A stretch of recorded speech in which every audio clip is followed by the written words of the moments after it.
بسم اللہ الرحمن الرحیم۔ السلام علیکم پیارے دوستو، آج کا میرا قصہ مور کو جنت سے نکالنے کے بارے میں ہے۔ مور جتنا اب خوبصورت ہے، اس سے کہیں زیادہ جنت میں خوبصورت تھا۔ مور کی خوبصورتی پہ سبھی پرندے فدا تھے، لیکن اب ان خوبیوں کے باوجود مور سے ایسی کون سی خطا ہو گئی تھی جس سے اللہ تبارک تعالیٰ نے مور کو جنت سے نکال دیا۔ اللہ تعالیٰ نے جب حضرت آدم علیہ السلام اور اماں حوا کو پیدا فرمایا تو اس کے بعد اس کو جنت میں بھیج دیا گیا۔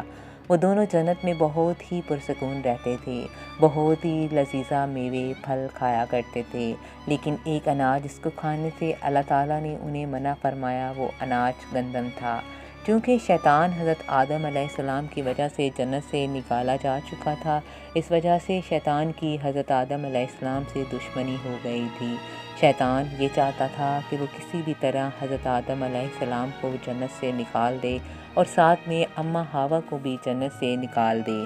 جب شیطان کو یہ خبر ہوئی کہ حضرت آدم علیہ السلام کو تمام میوے کھانے کی اجازت ہے لیکن گندم کھانے کی اجازت نہیں، تو شیطان انتقام کی آگ میں دل میں لے کر جنت کے دروازے کے پاس بیٹھ گیا اور 300 سال تک وہاں پر بیٹھا رہا کہ کوئی جنت کے دروازے سے باہر آئے اور شیطان اس سے بات کرے۔ ایک دن اچانک سے مور جنت سے باہر آ گیا۔ شیطان اس کو دیکھتے ہی بہت خوش ہو گیا۔ شیطان نے پوچھا، اے خوبصورت پرندے، تم کون ہو؟ مور بولا، میں مور ہوں، اب تم اپنا تعارف کرواؤ۔ شیطان نے جواب دیا، میں عالم و کائنات کا ایک فرشتہ ہوں، میں اللہ پاک کی عبادت سے ایک پل بھی غافل نہیں ہوں۔ میں چاہتا ہوں کہ میں جنت میں جاؤں، وہاں کی نعمتوں کا اپنی آنکھوں سے مشاہدہ کروں۔ شیطان مور سے کہنے لگا، تم مجھے جنت کے اندر لے جاؤ اور میں تمہیں 3 ایسی باتیں بتاؤں گا جس سے تمہیں ابدی زندگی حاصل ہو جائے گی، تمہیں بڑھاپا اور بیماری نہیں آئے گی، تم ہمیشہ جنت میں رہو گے۔ شیطان کی یہ بات سن کر لالچ میں آ کر مور نے کہا، میں تو اتنی طاقت نہیں ہے کہ میں تمہیں جنت کے اندر لے جاؤں، لیکن ایک سانپ میرا دوست ہے، وہ شاید تمہاری مدد کر سکے۔ یہ کہہ کر مور سانپ کے پاس گیا اور اس کے ساری بات سنائی۔ سانپ بھی شیطان کی باتوں سے بہت خوش ہو گیا، پھر شیطان کو اپنے منہ میں چھپا کر جنت میں داخل ہو گیا اور یوں شیطان اپنی چال میں کامیاب ہو گیا۔ جنت کے تمام نگہبانوں کو یہ معلوم تھا کہ شیطان یہ چال چل رہا ہے اور جنت میں داخل ہو چکا ہے۔ فرشتے شیطان کو جنت سے نکالنے لگے، تب ہی اللہ تعالیٰ کا حکم ہوا کہ اس کو ابھی تک جنت میں ہی رہنے دیا جائے۔ وہ فرشتے اللہ تبارک تعالیٰ کے حکم سے رک گئے۔ شاید یہ حضرت آدم علیہ السلام کا امتحان تھا۔ شیطان حضرت آدم علیہ السلام کے پاس اور اماں حوا کے پاس جا کر اپنی محبت کا اظہار کرنے لگا۔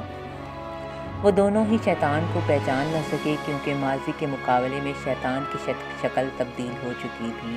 شیطان کہنے لگا کہ میں چاہتا ہوں کہ آپ دونوں ہمیشہ جنت میں اسی طرح زندگی گزاریں، ہمیشہ خوش رہیں۔ حضرت آدم علیہ السلام کی اس بات پر بہت غور سے سننے لگے۔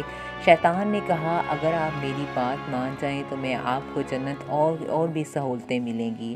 حضرت آدم علیہ السلام کے بہکاوے میں آ کر کہنے لگا، یہ کس طرح ممکن ہے؟ شیطان کہنے لگا کہ ایک گندم کا دانہ اگر آپ دونوں چکھ لیں تو آپ کو ابدی حیات حاصل ہو جائے گی اور آپ جنت میں ہی رہیں گے۔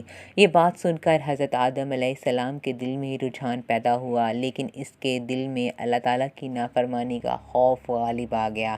جبکہ اماں حوا شیطان کی باتوں میں آ گئی، جس پر اماں حوا نے حضرت آدم علیہ السلام کو راضی کر لیا۔ پھر اس کے بعد ان دونوں نے اس گندم کے دانے کو چکھ لیا۔ جیسے ہی گندم کا دانہ ان کے اندر گیا تو دونوں کے سطر واضح ہو گئی، جس کے بعد دونوں اپنے سطر چھپانے لگے اور خوف خدا سے کانپنے لگے۔